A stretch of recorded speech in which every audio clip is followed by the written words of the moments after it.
Hi, I'm Dave Henning with the Fresh Start Podcast, and today my guest is Bob Krueger. And Bob, we are so happy to have you here. You are the co-founder of a nonprofit organization, the Heidi Krueger Foundation for Giving. Thank you for being with me today. Oh, thanks, Dave. Thanks for having me. Really been looking forward to kind of doing this with you. So thank you. So your foundation operates out of the East Bay, out of the San Francisco Bay Area, and you've been serving students now for 13 years. And you've informed me that you and your four sons founded Heidi's Foundation shortly after she passed away in 2006. So what is the purpose, Bob, of Heidi's Foundation? That's a great question. The purpose is to support people in creating a future for themselves by earning their education. So how we do this is we provide educational grants to deserving students. So they do the hard work. They're earning their education. They're working hard. We just provide some income, and it's for people that are financially strapped. So we're trying to fill that gap so that maybe make the difference in some cases between finishing a degree or finishing a certificate and not doing it. So, and what age group are these young people?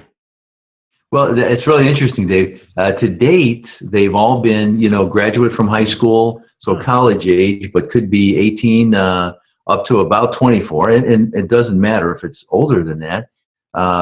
What we want to do is expand the program too, and certainly assist adults.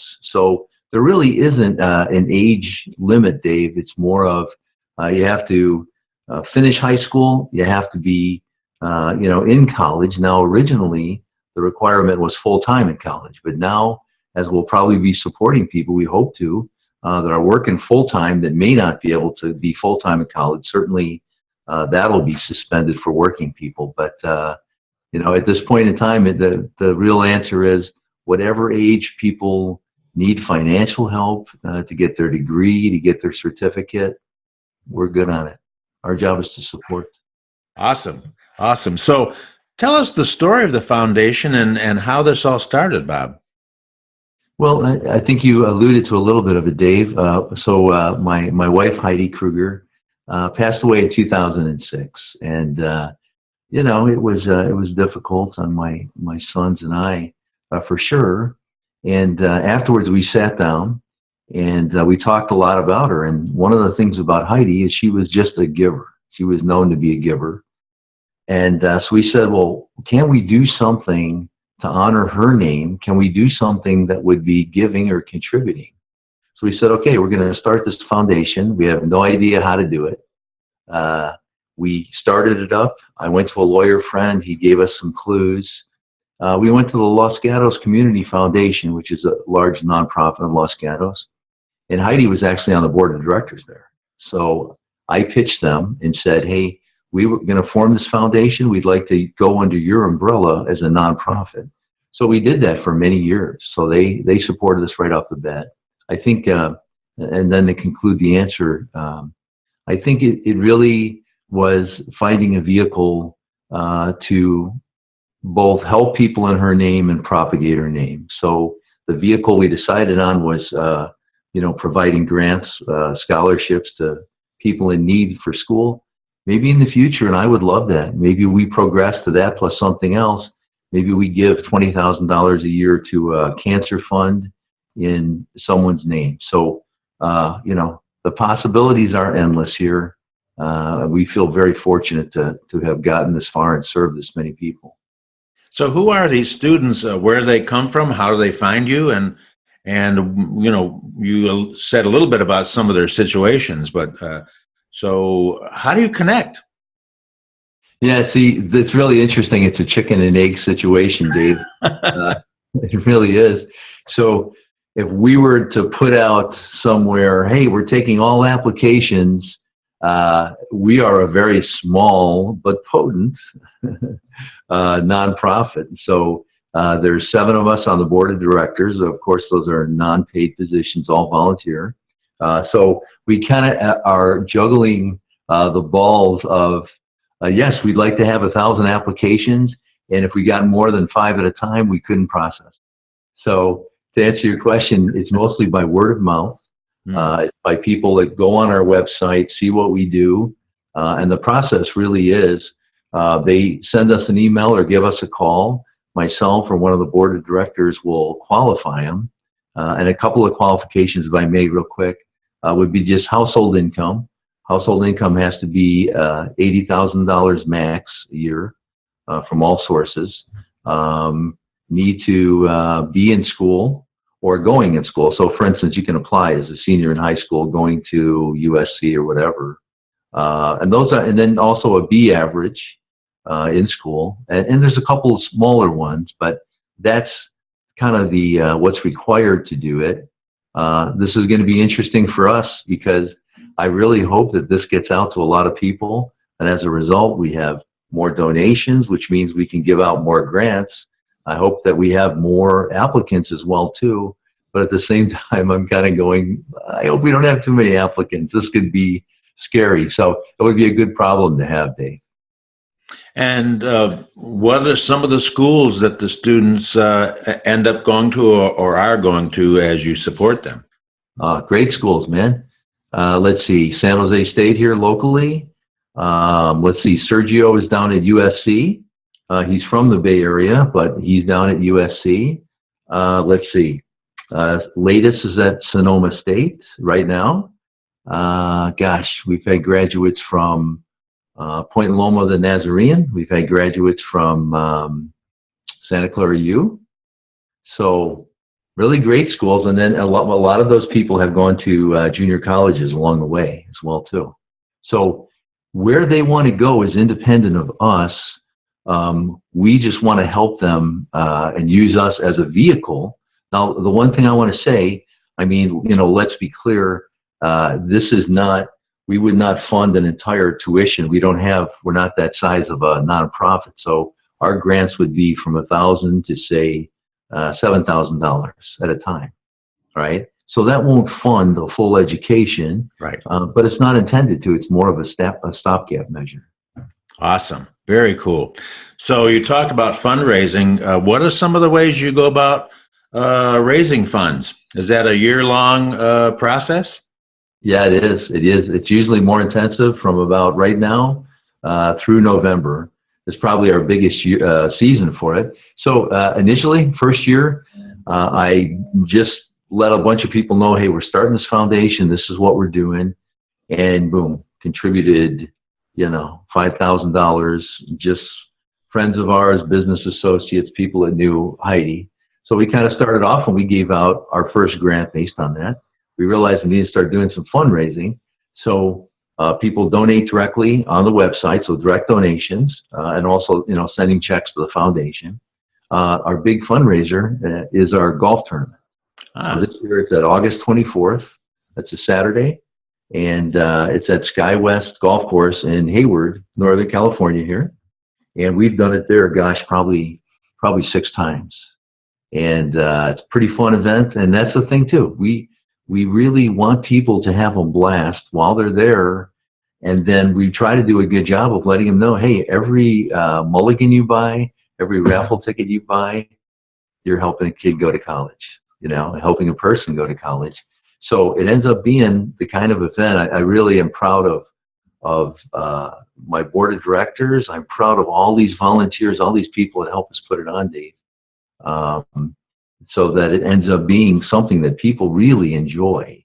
And at the end of the event, I always have people saying, sign me up for next year for the golf thing. And then now we have the luncheon thing, where last year we started for the first time, people can come to lunch that are non-golfers. And while they're there at lunch. On the same day. On the same day, you got it. Oh, what a great idea. Excellent. Yeah.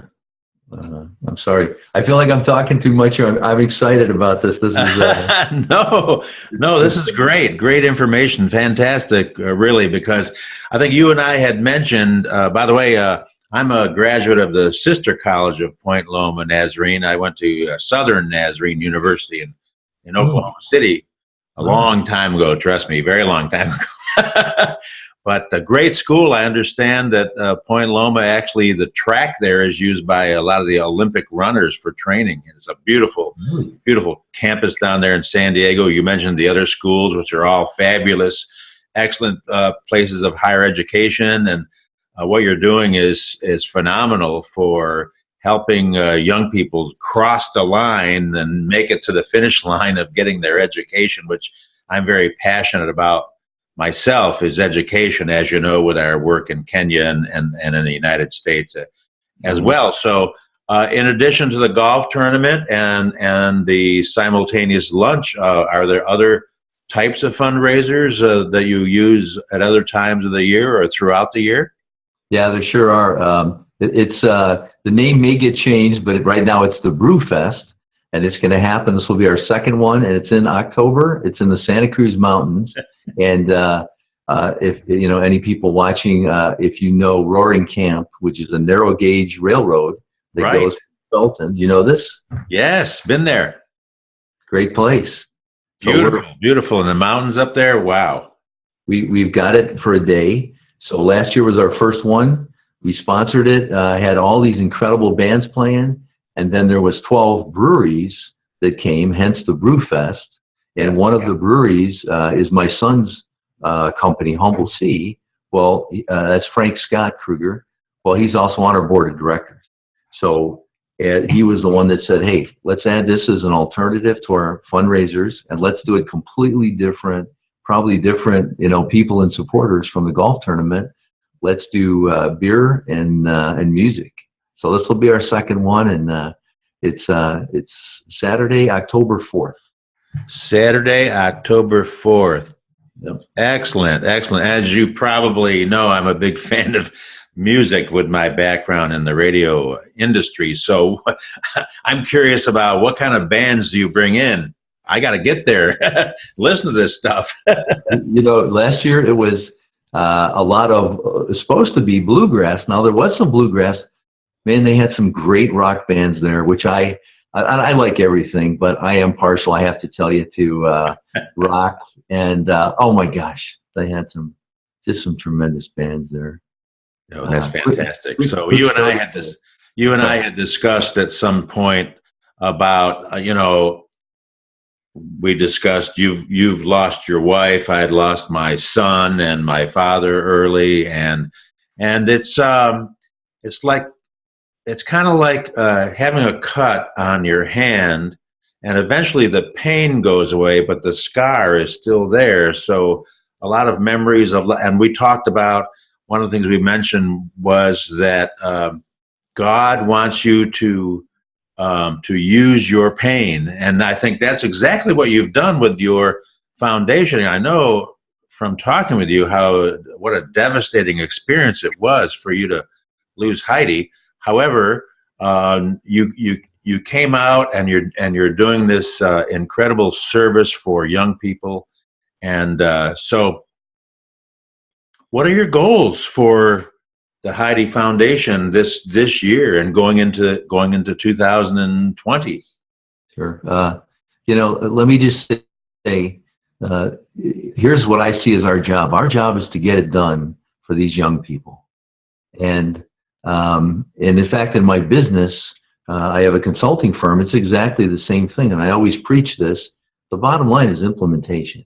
So if we have all kinds of great theory, but we never get it done, we never get to the bottom line, so we don't end up implementing it business-wise or implementing it helping people, it's all just a good idea. So I'm pretty big on goals. I'm pretty big on, come on, guys, let's get clear. There's 6 guys on the board of directors.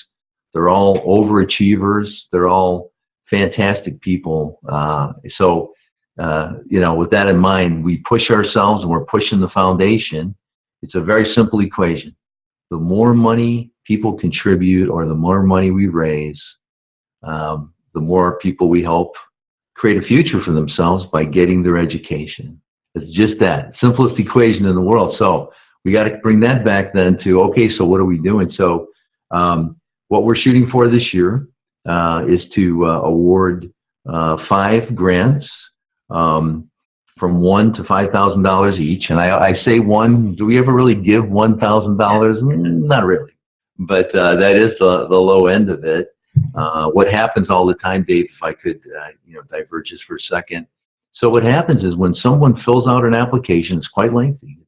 It's going to take a person 4 hours to do it because they really have to write about their life contribution, then what do they want for their future. So it's pretty lengthy. Then we assign a person from the board of directors, and we call them the shepherd. And that person, let's just say that's you. So you're going to be the shepherd for this person coming along. Your job is not only to interview him or her, but to really talk about what they need. And then what you're going to do is summarize it. And then you're going to be the advocate for him or her to the board of directors and say, okay, so we have Dave over here. Here's his position, wants to go to Santa Clara. So the shepherd then, gives the pitch and talks about the money, how much it is, and then everybody votes on it. Now, the reason I mention all this is that once we get going with a kid, we fall in love with every one of these kids. So if they say, well, they really just want $2K, so then we sit down and talk about it, and we go, we can do better than that. So the number ends up getting increased all the time in terms of what they put out. Now, for people hearing this, that's not a promise. That's a general trend, but that's what we try to do. So in order for that to happen, we got to raise money and funds, and we got to raise a lot more. So we're shooting for 5 grants this year of up to $5K apiece, raising $25,000. Typically, we raise less than that. We're shooting for about $15,000 from our 2 fundraisers, and then about $10,000 from corporate donations and direct donations as well too. So that's a long answer to a short question. Sorry. Oh, that's fantastic. That is so inspirational. It's not you go above and beyond. The old extra mile principle from the Bible talks about if someone wants you to go 1 mile, go 2, and let them have your coat, and et cetera, et cetera. And with the shepherding idea, that's fantastic that you're actually befriending these students and not just dishing out money, so to speak, and in a random way. It's very organized and strategically thought through. That's fantastic. I really appreciate what you're telling me. Inspirational, as I said. I'm easy to get inspired, but I admit. But you have a good heart and a good focus in business, which relates to your background and your morals. So yeah, of course. One thing, if I could, Dave, to add, really great thing happens. Not always, but quite often when we actually. So what we'll do then is all decided. The dollar amount. The shepherd will announce to the person, "Hey, here's how much you're getting," and then we'll have a little dinner with the shepherd. And then, typically their mom and dad and the person. So I try to come to these things too, just because it's so fantastic. And when we give them the check, or we give them a certificate, because we send the check directly sometimes to the university, half the time they cry, and their parents cry. Yeah. It's really something. So wonderful. You walk away from there going, "Oh my gosh, we got to do more. We got to do more." And having said that, so after 13 years of service, what does the foundation need to do to prosper and continue this good work? Thank you for asking, man. Really a big deal. Well, it's about people. It's about supporters of the foundation. We have a lot. So I would say specifics, Dave. One would be we're looking for direct donations always. We're hoping to get some people we're talking to. We're hoping to get a couple of $5,000 donations this year, maybe more. So one vehicle is direct donation. You can do that by going on the website. At the end, we'll have all the information for everybody, but the website is Heidi'sFoundation.com. So Heidi's, HEIDIS, Foundation.com. Excellent. I'm speaking with Bob Krueger. He's the co-founder of the Heidi Krueger Foundation for Giving. And Bob has got an inspirational movement that's going on right now in the world of education for young people. And we're so grateful to have you as my guest today, Bob. And we will get get the word out, get the website out so people can donate online, correct? Yeah, donate online, but also my personal information, my cell phone and my email is here too. Contact me, especially if you have questions, if you have concerns. Please, we want to talk to people, and we want to let them know about these great young people that are doing it. So one would be direct donation, Dave. The second would be corporate donation, and myself and one of our board members, Jed Walkenfuss, are in charge of corporate donation. So we're going to be pitching a bunch of companies and saying, here's what we do, here's what it looks like, and would you consider maybe a golf corporate donation of, say, $1,000 or $2,000 for 2 foursomes, plus this, plus that. So second thing would be corporate donation. The third would be, just golfing. Come golf with us. We love it. We need more golfers. We usually have 18 to 20 foursomes. As you golf, there's the amount that's part of what we charge you that goes into the coffers after it pays the bills. But the other thing too is that every golfer we get, not everybody, but typically they buy raffle tickets, they buy mulligans, and just during the day, we're pretty good at parting them from $20 bills along the way for the kids. Sure. Is the golf tournament on the website also? If people want to go ahead and register or connect with you either as a sponsor or as a player, is that on the website? It sure is, Dave. Yeah. Very easy to find it up there. And a bunch of information about it too. And what phone number would you like people to call, Bob, to talk to you? Call my personal cell. It's 408-896-0799. And that's here in Northern California. And I'd be glad to talk to you. If you have questions, concerns, we'd love to talk to you. If you have a problem of you've got $50,000 and you don't know which nonprofit to contribute it to, boy, would I like to talk to you. Absolutely. So that phone number again, Bob, if you want to talk to Bob directly, call 408-896-0798. Did I get that right? Nope, 99. Oh, 99. I can't read my own scribbling here. Sorry. 408-896-0799. Talk to Bob directly. Bob, thank you so much for being with us. I'm Dave Henning with the Fresh Start Podcast and Fresh Start TV right here coming through the airwaves on the interwebs. So thanks, Bob, for being with me today. We'll talk to you soon. Thanks, Dave. Really appreciate it.